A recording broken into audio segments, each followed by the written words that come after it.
أخي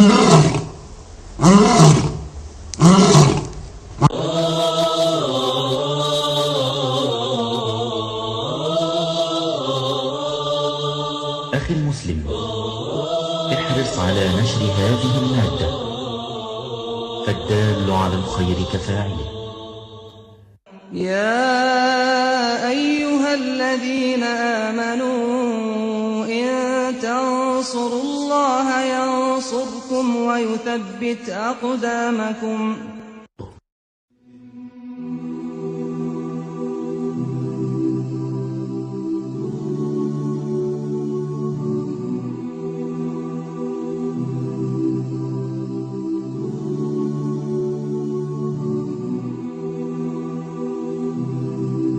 Méditons un instant sur la création d'Allah Tabarak wa Ta'ala. Mon frère, ma sœur, imagine qu'un jour tu te retrouves face à un tableau magnifique. Tu t'arrêteras sûrement devant celui-ci, tu l'observeras, tu demanderas qui est-ce qui l'a dessiné. C'est sûr et certain, tu vas te dire qui est-ce qui l'a dessiné, ce magnifique tableau. Et tu t'en souviendras longtemps. S'il en est ainsi des tableaux qu'ont dessiné les êtres humains, qu'en est-il des magnifiques tableaux qu'Allah Tabarak wa Ta'ala a créés et qu'il a disposé partout autour de nous? Pourquoi ne pas s'arrêter et méditer sur ces impressionnants tableaux qu'Allah Tabarak wa Ta'ala a créés? Sachez mes frères et sœurs qu'à tout moment où vous observerez la création d'Allah et que vous méditerez dessus, vous vous rendrez compte qu'à chaque fois vous vous retrouvez face à une chose d'une splendeur inouïe. On se doit de méditer sur tout détail qu'Allah Tabarak wa Ta'ala a créé. À chaque fois que le soleil se lève ou se couche, à chaque fois qu'on voit la lune, à chaque fois que la pluie tombe, à chaque fois qu'on voit les nuages, à chaque fois qu'on se retrouve face à un beau paysage tel que les montagnes, la mer, la verdure, etc. Il faut s'arrêter face à cela et méditer. Et méditer. Regardons chaque détail du corps humain. Nos mains, nos poils, nos yeux, etc. Et méditons. Chaque plante, chaque oiseau, chaque papillon, chaque feuille d'arbre. Méditons. On ne doit pas négliger cette grande adoration qui est la méditation. À chaque fois que l'on observe une invention, on peut reconnaître les qualités de son auteur à travers les détails de cette invention. Par exemple, l'inventeur de l'ordinateur était sûrement quelqu'un de très intelligent. Les constructeurs des pyramides étaient sûrement des gens forts.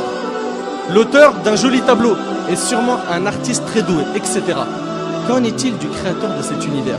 La première chose sur laquelle on doit méditer est la création de cet univers parfait par Allah Tabarak wa Ta'ala qu'il a créé à partir du néant. Allah Tabarak wa Ta'ala a dit dans Sourate Al-Baqarah, et médite un petit peu sur ce verset.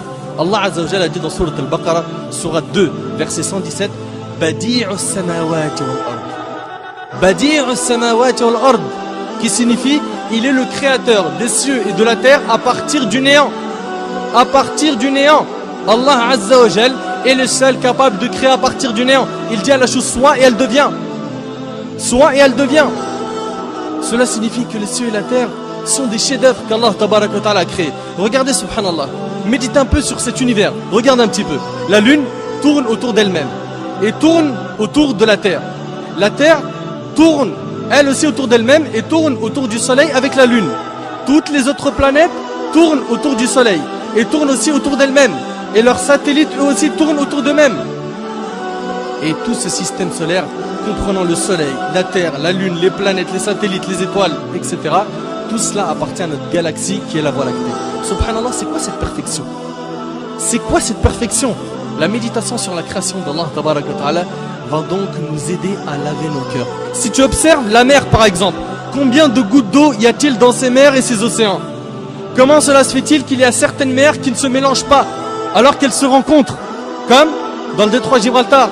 Comment cela se fait-il qu'elles ne se mélangent pas? Et pourquoi l'eau salée de cette mer qui s'évapore puis qui se transforme en nuage et nous parvient n'est-elle plus salée? L'eau de la pluie. Subhanallah, ça part d'une eau salée et ensuite c'est de l'eau qui n'est plus salée. D'autre part, saviez-vous que si ces mers étaient stagnantes, elles auraient pourri? Tout cela prouve une chose, c'est qu'Allah Azza wa Jal a tout organisé à la perfection. Et puis dans la mer, regardez la variété et l'énorme nombre de créatures sous-marines. Médite un petit peu sur les poissons. Regarde, subhanallah, leur couleur. Regarde un petit peu comment ils sont, leur taille, leurs yeux, leur mode de vie. Regarde tous ces poissons, subhanallah, ils sont tous nourris. Tous ils mangent à leur faim. Médite, médite, médite sur les montagnes, le soleil, les animaux, l'essentiel est de méditer sur la création d'Allah Tabarak wa Ta'ala. Abu Sulaiman rahimahullah a dit: habituez vos yeux aux larmes et vos cœurs à la méditation. Habituez vos yeux aux larmes et vos cœurs à la méditation. Mes frères et sœurs, je sais que cette adoration était ignorée par un grand nombre parmi nous. Faisons-la revivre afin d'améliorer notre relation avec Allah Tabarak wa Ta'ala. Et je termine en demandant à Allah Azza wa Jal de faire de nous des pieux qui réfléchissent et qui méditent sur la création d'Allah Azza wa Jal.